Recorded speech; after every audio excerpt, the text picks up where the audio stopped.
Travel along, Catholic pilgrims, for 1 year as we read through St. Faustina's diary. Join me, Amy Thomas, each day for a short reading out of the diary which brought us a deeper understanding of Christ's divine mercy. Hello, Catholic pilgrims, and welcome to day 330 of our readings from St. Faustina's diary. Every once in a while on here, I like to do just a refresher course on what the church teaches and on different doctrines of the church or different practices of the church. That's not to say that I know everything or that you guys listening don't know what the church teaches or its practices or anything like that. It's just somebody may be listening who hasn't thought about a particular subject in a long time and what the church teaches on that subject. And so it's always good to have a little refresher course. So today, Sister Faustina is going to go to confession, and it's going to be very difficult for her because she does not feel well. And at the end of her writings on her time in confession, she mentioned something about her spirit was having a hard time getting into it because she felt so bad. And so today what I want to talk about is imperfect and perfect contrition, what we should have when we go into the confessional, and natural sorrow and supernatural sorrow. So I hope you join me in these more theological discussions. Our readings will be from Notebook 6, numbers 1637 through 1641. O my Lord, all this is for you and to obtain mercy for poor sinners. When I returned, I was so very tired that I had to lie down right away. But it was the day for the quarterly confession. I tried to go to confession not only because I need to do so, but also to ask advice of my spiritual director, Father Andres. I began to prepare myself. However, I felt so weak that I decided to ask Mother Superior Irene to allow me to go before the novices. Mother Superior answered, "Go and look for the directress of novices, Sister Callista. If she allows you to go before the novices, it is all right with me." However, there were only 3 sisters ahead of me waiting for confession, and so I waited because I did not have enough strength to go and look for the directress of novices. When I went in to make my confession, I was feeling so bad that I could not give an account of the condition of my soul. I barely managed to make my confession. At that point, I noted how much the Spirit is needed. The letter itself does not make love grow. On that day, there arose some misunderstandings between the Superior and myself. Neither she nor I was to blame, but moral suffering remained, because I could not explain the matter in question, since it was a secret. This was the reason why I suffered, even though by a single word I could have revealed the truth. The 20th of March. Today, in spirit, I accompanied a certain dying soul. I obtained trust in God's mercy for her. The soul was near despair. This night is known only to you, O Lord. I have offered it for poor, obdurate sinners, to obtain your mercy for them. Scourge me here, burn me here, as long as you give me the souls of sinners, and especially, O Jesus, with you nothing is lost. Take everything and give me souls, sinners. At adoration during the 40 hours devotion, the Lord said to me, "My daughter, write that involuntary offenses of souls do not hinder my love for them or prevent me from uniting myself with them, but voluntary offenses, even the smallest, obstruct my graces, and I cannot lavish my gifts on such souls."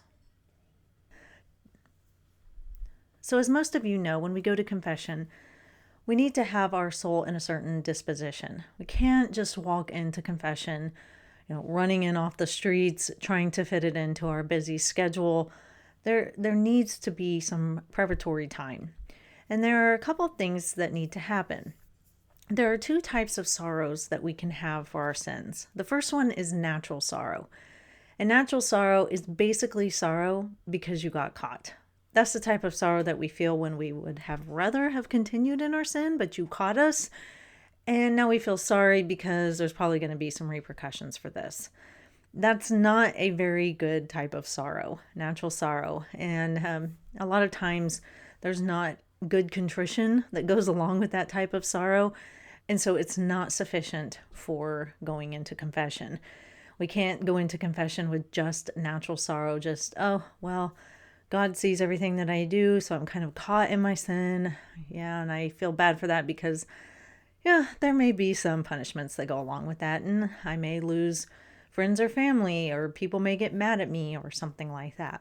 What we should have is supernatural sorrow, a deep sadness over our sins because we know that they are what crucified Christ. They are what Christ carried with him on the cross. They are what he felt in the Garden of Gethsemane when he was sweating blood and feeling such anxiety.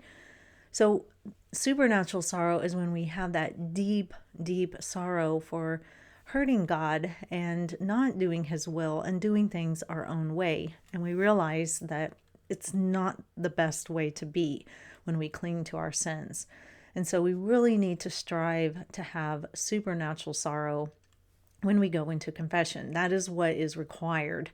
If you don't feel supernatural sorrow, maybe spend some time in front of the cross and be reminded that Christ took upon all of our sins, and the pain that he suffered on the cross, was for love of us. And we should be grateful and sorry for the fact that he had to even take that upon himself. So then when we go into the confessional, we can have two types of contrition. There's imperfect contrition and there's perfect contrition. Now, we should strive to have perfect contrition, and I'll tell you what that is here in just a minute. But imperfect contrition is sufficient because we can never truly know if we have perfect contrition. Only God really knows what is going on in our hearts even better than we do. And so we can strive to have perfect contrition and hope that we do, but imperfect contrition is what is sufficient because we just don't fully know. So imperfect contrition is when we are sorry for our sins because we do fear God's punishment and we recognize that it has hurt, us and others very deeply. It's a little different than just having natural sorrow where we're like, oh, I got caught. Yeah, I'm sorry.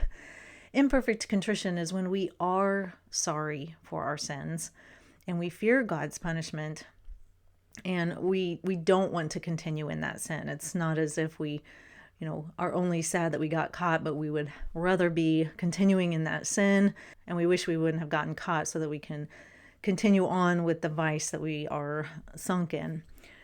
Perfect contrition, though, like I said, is what we should strive for, and that is where we are so sorry because we have offended God by our sins, who is all good and deserving of all of our love, right? We say that in the act of contrition after we've given our confession.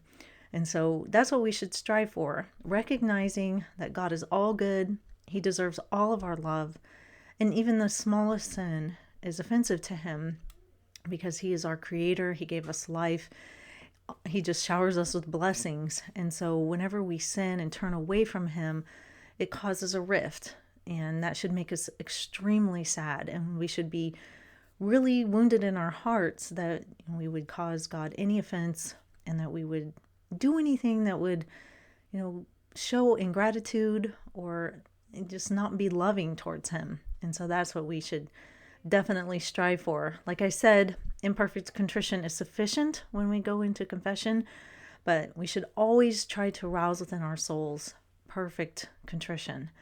And that doesn't mean that we have to weep and wail. Sometimes people think that you have to have this overwhelming flood of emotion and be crying profusely in order to have perfect contrition. That's not what is required. You don't need to go into the confessional just crying your eyes out. Though that does happen sometimes. I know that. I have definitely had those types of confessions.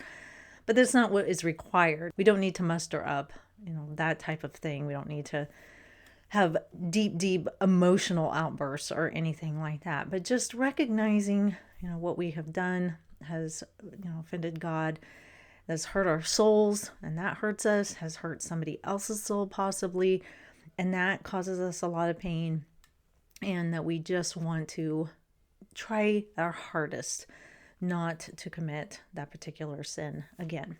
So Sister Faustina here today, she is going into confession, and it's very difficult for her. She's really not feeling well. And she even says here, when I went in to make my confession, I was feeling so bad she means physically sick, not like I felt so bad in my soul. But I was feeling so bad that I could not give an account of the condition of my soul. I barely managed to make my confession. At that point, I noted how much the Spirit is needed. The letter itself does not make love grow. So I think what she's saying here is if you just go into confession just to kind of go through the motions and say that you did it, you're not going to grow in love. It's not really going to do much at all for you, and God knows what's on your soul.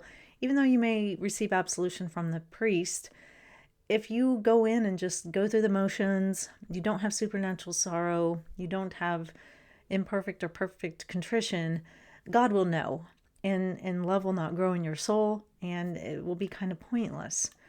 And so that's what she's saying, like the letter itself does not make love grow. We need to go in with a certain spirit within our soul, and that is one of supernatural sorrow and perfect or imperfect contrition. So I hope that was helpful, Catholic pilgrims. I will see you back here for day 331. And until then, live the faith boldly and travel well.